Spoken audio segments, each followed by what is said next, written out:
Have you ever heard someone say, plant potatoes when the dandelions bloom, or never sow beans before the oak leaves are as big as a squirrel's ear? Perhaps your grandparents always watched the moon before planting tomatoes, or refused to work in the garden on certain days, because they believed the harvest depended on it. For generations, gardeners passed down countless pieces of advice that weren't found in books or universities. Instead, they were learned through years of observing nature. Long before weather forecasts, satellite imagery, soil laboratories, or gardening apps existed, people relied on the behavior of birds, insects, trees, clouds, and the changing seasons to decide when to plant, prune, harvest, or prepare for winter. But in today's world, a fascinating question remains. Were these traditional gardening signs simply charming folklore, or do many of them actually work? The answer may surprise you. Some traditional beliefs have little scientific support and survive mainly because they became part of local culture. Others, however, are based on careful observations repeated over hundreds of years. Modern science has even confirmed that many old gardening traditions were built on real environmental signals that farmers instinctively understood long before researchers could explain them. In this video, we're taking a closer look at the most popular folk gardening signs from around the world. We'll separate myths from facts, explore why some traditions remain surprisingly accurate, and discover which old pieces of wisdom are still worth following in today's gardens.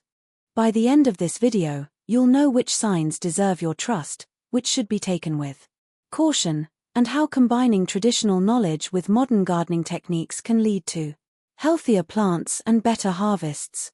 So let's begin where many gardening traditions start, with nature itself. One of the biggest misconceptions about traditional gardening is that people simply guessed. In reality, experienced gardeners were extraordinary observers. Imagine living 200 years ago. There were no weather apps warning about late frosts. No agricultural extension services. No climate models. If you planted too early, one cold night could destroy an entire season's food supply. If you planted too late, crops might never mature before autumn. Every mistake carried serious consequences. That meant people paid incredibly close attention to patterns in the natural world. They noticed when certain birds returned each spring. They remembered which flowers appeared just before the soil warmed enough for seeds. They observed when insects became active. They watched tree buds swelling, frog calls beginning, and even changes in the smell of the air before rain. These weren't random superstitions. They were observations collected over decades, then shared between generations. Many traditional gardening sayings actually describe relationships between living organisms rather than fixed calendar dates. For example, instead of saying, plant cucumbers on April 20th, a gardener might say, plant cucumbers when lilacs bloom. Why? Because flowers respond to accumulated warmth rather than the date on a calendar. A cold spring delays blooming. A warm spring brings it earlier. Using natural indicators automatically adjusted planting times to local weather conditions. Something fixed dates cannot do. Modern scientists call these natural seasonal events phenology. Phenology is the study of recurring biological events such as flowering, leaf emergence, bird migration, and insect activity, all of which are closely linked to temperature and climate. Interestingly, many traditional gardening signs are actually examples of phenological observations. Without realizing it, generations of gardeners created practical seasonal calendars based on biology instead of numbers. This is one reason some old gardening advice still performs remarkably well today. However, not every folk belief has stood the test of time.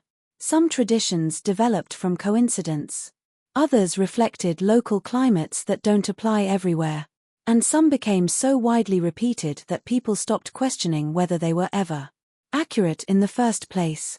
Throughout this video, we'll examine both sides carefully. We'll look at traditions supported by science, those that contain a grain of truth, and those that are better appreciated as fascinating pieces of gardening history than practical advice.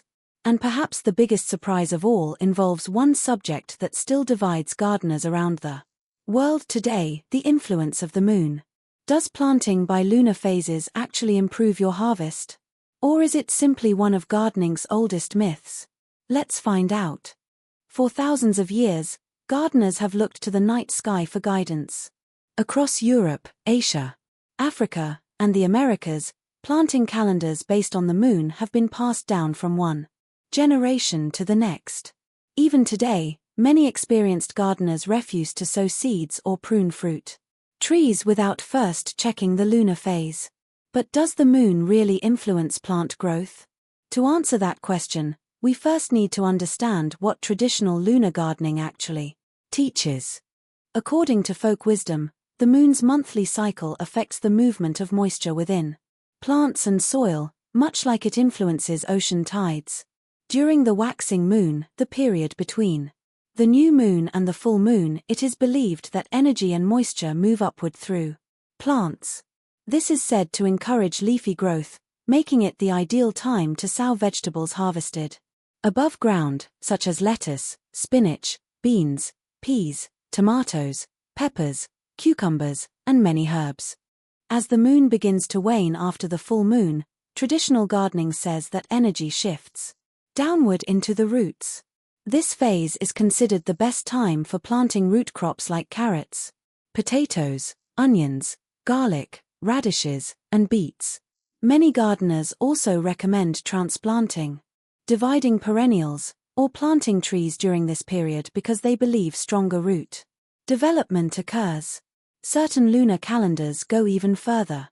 Some advise avoiding planting altogether during the new moon or the full moon, suggesting these are periods of plant stress. Others divide each month according to the zodiac constellations through which the moon passes, assigning different days to roots, leaves, flowers, or fruits. At first glance, these ideas sound remarkably organized. But what does science have to say? The moon certainly affects Earth. Its gravity controls ocean tides, stabilizes Earth's rotation, and even causes tiny movements within the planet's crust. The question is whether those same forces are strong enough to influence seeds, roots, and growing plants in a meaningful way. Researchers have investigated this topic for decades. Some small experiments have reported slight differences in seed germination or plant growth under certain lunar conditions. However, these effects are generally inconsistent and difficult to reproduce.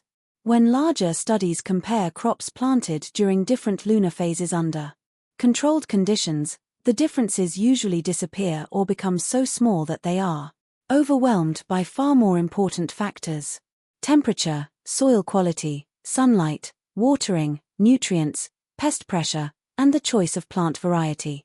All have a much greater impact on harvests than the phase of the moon. In other words, if you plant tomatoes into cold soil simply because the lunar calendar says it's the perfect day, your crop is unlikely to thrive. On the other hand, planting a week later into warm, healthy soil, even if the moon is in the wrong phase, will usually produce much stronger plants. Does that mean lunar gardening is completely useless? Not necessarily. Many gardeners who follow lunar calendars also pay close attention to weather, soil moisture, seasonal changes, and careful timing. Their success often comes from this overall attentiveness, rather than from the moon itself. Following a planting calendar also encourages consistency. Instead of rushing through gardening, whenever there's free time, people work according to a planned schedule. Seeds are planted carefully, beds are prepared in advance, and maintenance happens regularly. These habits alone can improve gardening results. There's also an interesting psychological aspect. When gardeners believe they are planting under favorable conditions, they often become more patient and attentive. They water correctly, inspect plants more often, and respond to problems sooner. Better care naturally leads to healthier gardens. Still, it's important not to confuse good gardening practices with proof that lunar phases directly control plant growth. So where does that leave us? If following a lunar calendar makes gardening more enjoyable and encourages you to stay organized, there's little harm in doing so. But if weather conditions, soil temperature, or an approaching frost disagree with the moon, practical conditions should almost always take priority. Nature responds to temperature far more consistently than it responds to the calendar in the sky. Interestingly, some of the oldest gardening signs have far stronger scientific support than lunar planting ever has. Instead of looking upward at the moon, they focus on something much closer to home, the weather itself. And some of these traditional weather signs are astonishingly accurate, even in the age of modern meteorology. Long before weather satellites circled the Earth, people learned to read the sky with remarkable skill. Farmers whose livelihoods depended on healthy crops watched every cloud, every change in the wind, and every unusual behavior in the natural world. Over time, these observations became memorable sayings that were passed from one generation to the next. Some of these old weather signs sound almost magical. Red sky at night, shepherd's delight. Red sky in the morning, shepherd's warning. When swallows fly low, rain is coming. A ring around the moon means wet weather soon. But are these simply poetic expressions, or do they actually have scientific explanations? Let's begin with one of the world's oldest weather sayings, the red sky. A brilliant red sunset often occurs when sunlight passes through dry, dust-filled air as the sun sits low on the horizon. In many parts of the world, especially where weather systems move from west to east, a red evening sky suggests that dry, stable air is approaching from the west, bringing pleasant weather. A red sunrise, however, may indicate that dry air has already passed overhead while moisture-filled clouds are approaching from the west. That can signal an incoming storm. Although this rule doesn't work everywhere on Earth, meteorologists agree that it often reflects real atmospheric conditions in regions with prevailing westerly winds. Another familiar gardening sign involves swallows. People noticed centuries ago that swallows often fly much lower before rain. The birds themselves are not predicting tomorrow's forecast. Instead, they are following their food. Before rain, air pressure frequently drops and humidity rises. Tiny flying insects tend to remain closer to the ground under these conditions, and swallows simply follow them downward. The birds aren't forecasting the weather, they're responding to changes that are already taking place in the atmosphere. Gardeners who recognized this pattern could often expect rain within hours. Another fascinating example concerns frogs. Many traditions claim that loud frog calls in the evening suggest rain is on the way. Again, there's a logical explanation. Frogs thrive in moist conditions. As humidity increases before rainfall, they become more active, especially during breeding seasons. Their increased calling isn't causing the rain, it reflects environmental conditions that often occur before precipitation. Even spiders have earned a place in gardening folklore. Some old sayings claim that spiders spinning large, elaborate webs indicate several days of fair weather ahead. Scientists believe there may be some truth here as well. Building a large web requires time and energy. During periods of stable weather, spiders can safely construct and maintain bigger webs. Before storms, stronger winds and heavy rain would likely destroy them, so web-building activity often decreases. Another popular belief says that if morning dew remains on the grass for a long time, the day will probably stay dry. This sign is surprisingly reliable. Dew forms during clear, calm nights when temperatures fall and moisture condenses on cool surfaces. Those same clear skies often indicate stable high-pressure systems that continue bringing fair weather throughout the day. By contrast, cloudy nights reduce dew formation because clouds trap heat near the ground. Gardeners also paid close attention to clouds. Towering clouds growing rapidly during warm afternoons often signal developing thunderstorms. Thin, wispy clouds high in the sky may arrive many hours before a warm front and approaching rain. Even without modern instruments, experienced observers learned to recognize these patterns through years of practice. Of course, not every traditional weather sign is dependable. Some sayings claim that certain dates on the calendar always predict the coming season.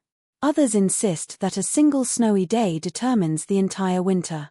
Modern climatology shows that weather systems are far too complex for such simple rules. Climate varies from year to year, and no single day's conditions can accurately predict an entire season.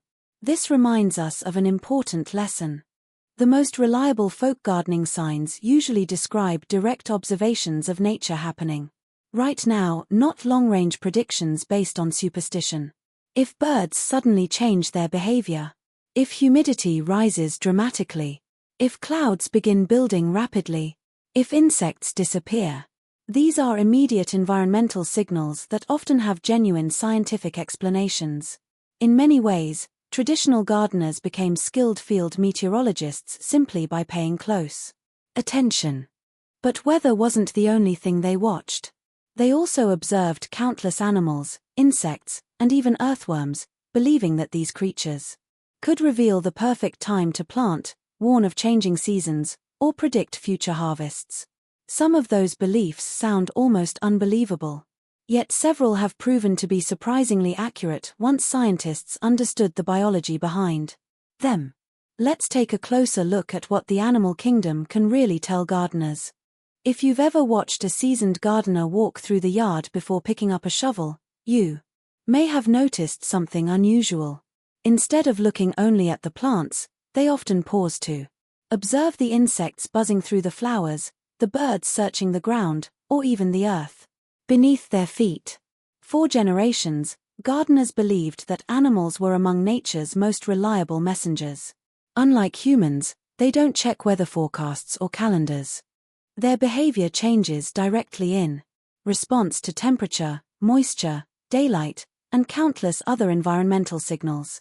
Because of this, many traditional gardening signs involving animals contain far more truth than people realize. Let's begin underground. One of the oldest sayings claims that when earthworms appear near the soil surface in large numbers, it's a good time to prepare garden beds. Modern soil science supports this observation. Earthworms become especially active when the soil contains adequate moisture, moderate temperatures, and plenty of organic matter. These are also ideal conditions for cultivating soil and establishing healthy root systems. Their presence doesn't guarantee perfect growing conditions, but it is often an excellent sign that the soil is biologically active and fertile. In fact, many gardeners consider earthworms one of the best indicators of soil health. Healthy worm populations improve drainage, increase soil aeration, recycle nutrients, and create channels that allow roots to penetrate deeper into the ground. Seeing numerous earthworms is usually good news. Now consider bees. Traditional wisdom often says that a garden filled with bees promises a successful harvest. Science strongly agrees. Many fruits and vegetables depend on insect pollination. Apples, cherries, cucumbers, pumpkins, squash, blueberries, raspberries, and countless other crops produce larger and more uniform harvests when pollinators are abundant. If bees are visiting flowers regularly, it usually means your garden provides healthy blooms, favorable weather, and suitable habitat. However, gardeners also noticed something else. When bees suddenly disappear during the middle of an otherwise pleasant day, changing weather may be approaching. As humidity rises or atmospheric pressure drops before rain, bees often reduce foraging activity and return to the hive earlier than usual. While this isn't an exact forecasting method, experienced beekeepers frequently observe these behavioral changes before storms. Ants have inspired many gardening traditions as well. One common belief says that ants build taller nests before wet weather. Researchers have found that some ant species do adjust nest entrances or increase construction in response to changing soil moisture and humidity. Their underground colonies are vulnerable to flooding, so preparing ahead makes biological sense. Still, because different ant species behave differently, this sign isn't universally reliable. Birds also provide valuable clues. Gardeners have long welcomed robins, wrens, bluebirds, and chickadees because these birds consume enormous numbers of insects that might otherwise damage crops. A healthy bird population often reflects a balanced garden ecosystem. Of course, not every bird is equally helpful. Large flocks of starlings or crows may feed on fruit, while pigeons can spread weeds by carrying seeds. Traditional gardeners understood that observing which birds visited the garden mattered just as much as simply seeing birds themselves. Butterflies have their own message.